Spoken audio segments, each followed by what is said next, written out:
Oi, gente! E aí? Como é que está o seu trabalho? Eu estou adorando. E você? Conta pra gente como está o seu processo aqui nos comentários e, se necessário, aproveite também para tirar suas dúvidas. Você já definiu o seu tema? Eu quero saber como você está indo. Nosso próximo passo é a contextualização. Diferenciar tema, contextualização e problematização deixa muita gente confusa, até os mais experientes. Então, Daniel mandou um vídeo explicando melhor a contextualização. Vamos ver? E aí eu te conto como eu fiz no meu caso.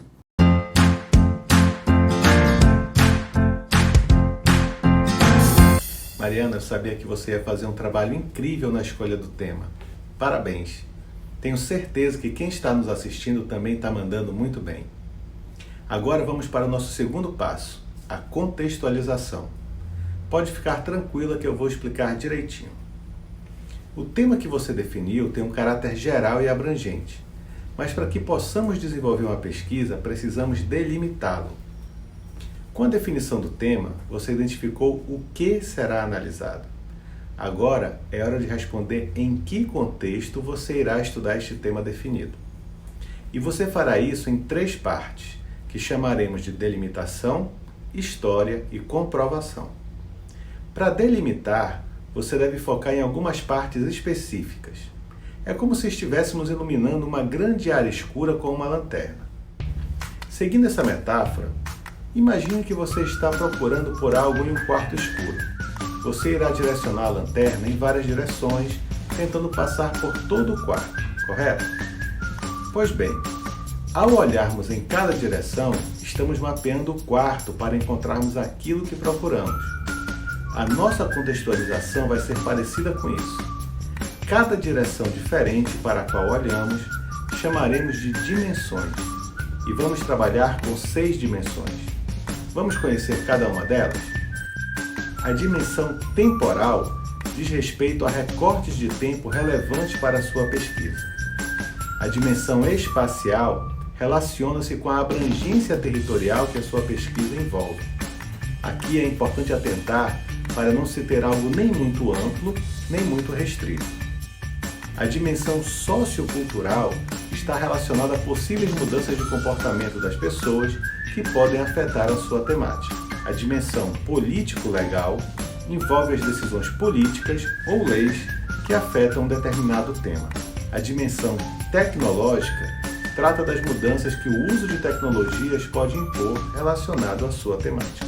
Por fim, as mudanças econômicas são fatores da economia que influenciam de alguma forma o seu assunto.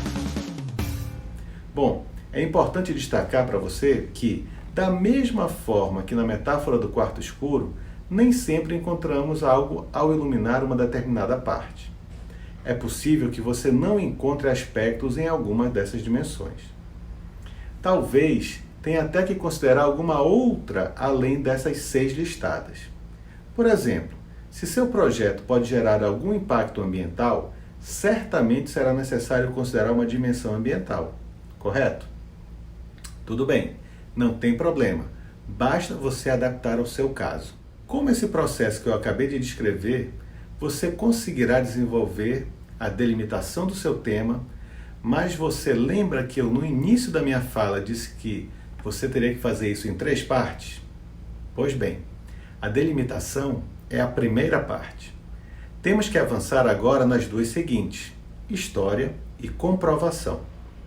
Todo tema tem uma história para ser contada, como o conhecimento e principalmente a sua aplicação evoluíram ao longo do tempo. Quais os fatos associados às dimensões utilizadas para a delimitação do seu tema que são relevantes?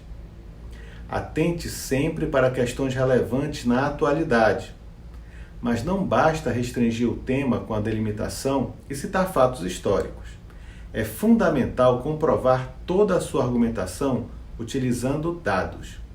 A academia tem o hábito de realizar as justificativas teóricas, mas em um projeto tecnológico é importante a apresentação de dados e fatos do mundo real. Veja esse exemplo. No primeiro caso, o argumento apresentado de forma genérica, sem fontes que o sustentem. As empresas brasileiras têm enfrentado enormes problemas em função da grande crise econômica pelo qual passa o nosso país. Agora veja outro que apresenta as devidas fontes.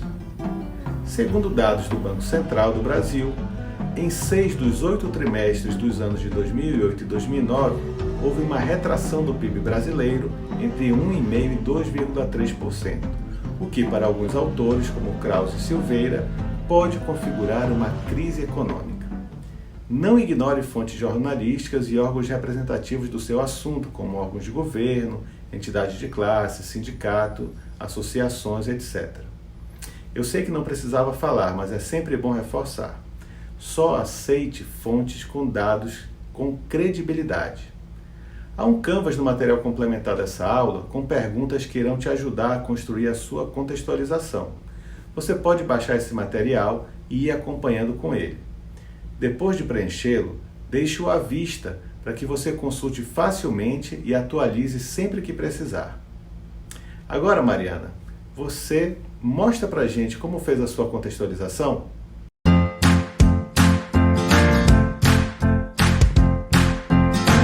Claro, Daniel. Vou mostrar o que eu fiz. Eu comecei recuperando o tema que eu havia definido na aula passada e o escrevi no meu Canvas 2, referente a esta aula. Depois, eu analisei as 6 dimensões propostas para delimitar melhor o meu tema. Resolvi estabelecer um recorte temporal do meu tema em 10 anos, pois há um fato histórico relevante que aconteceu exatamente há 10 anos. Como estou olhando para o cenário brasileiro, escolhi o Brasil como recorte espacial e considerei alguns aspectos específicos da cultura empreendedora brasileira para delimitar o meu tema.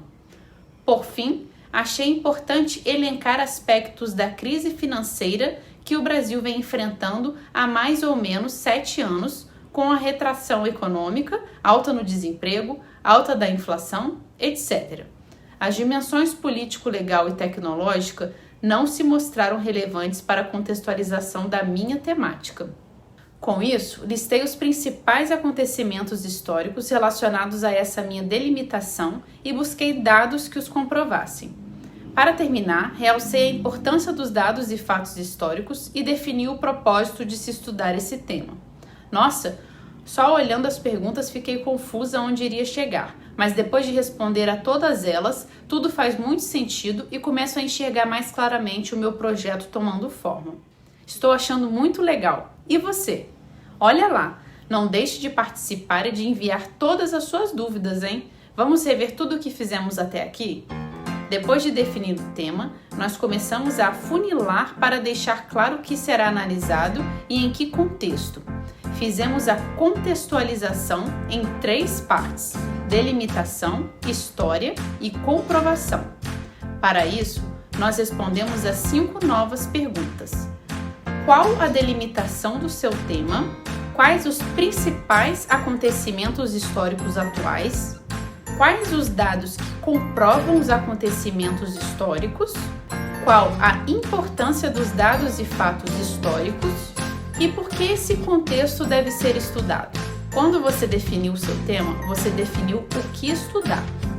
Com essas respostas de agora, você passa a ter muito mais clareza, pois define também como, quando, onde e por que estudar. Na próxima aula, aprenderemos a definir a audiência do nosso projeto, ou seja, definiremos para quem os nossos resultados serão direcionados. Quem se interessa pelo nosso projeto? Parece óbvio fazer isso, né? Mas, sinceramente, quantas vezes você viu um pesquisador se preocupar com a sua audiência? Não vejo a hora de iniciarmos logo a próxima aula. E você? Te vejo em breve. Enquanto isso, aproveite para desenvolver todas as atividades propostas, tá? Abraços e até a próxima aula!